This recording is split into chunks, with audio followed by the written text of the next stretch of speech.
Kasunod ng kanyang Paris Olympics qualification sa Chengdu, Korea noong linggo, balik Pilipinas na ang Filipino rower na si Joanny Delgaco kasama ang buong Philippine rowing team.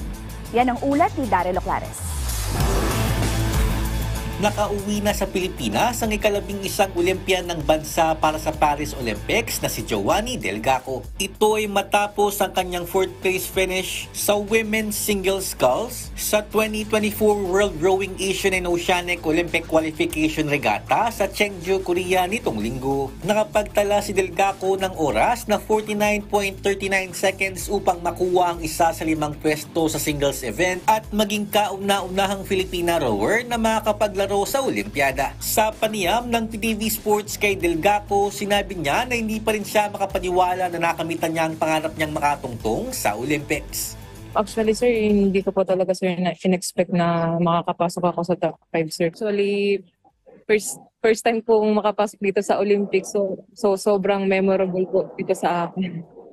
Dagdag pa ni Delgaco, mas pagbubutihin pa niya ang kanyang ensayo upang magawa niyang makipagsabayan sa mga pinakamahusay na rowers sa buong mundo. Siguro, dagdag sa training pa po, double-triple kayod pa po talaga.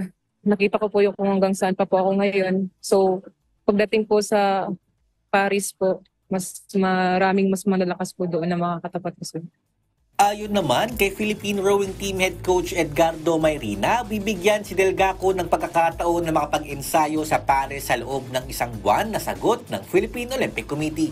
Yun nga, meron nga programa ang POC, so napakagandang i-grab yun dahil yung 1 month training, talagang malaking bagay yun para magkapag-focus yung atleta natin. Dire-diretso na yung training doon, so walang iniisip na pamilya, o lahat nakafocus sa training.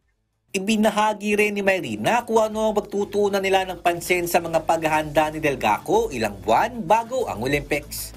Sinagad niya yung umpisang half ng karera, so yung pangalawang half ng karera, yun ang i-improve natin. Yun ang nakikita namin na kulang pa sa endurance, so yun ang palakasin natin. Daryl Oclares para sa Pambansang TV sa Bagong Pilipinas.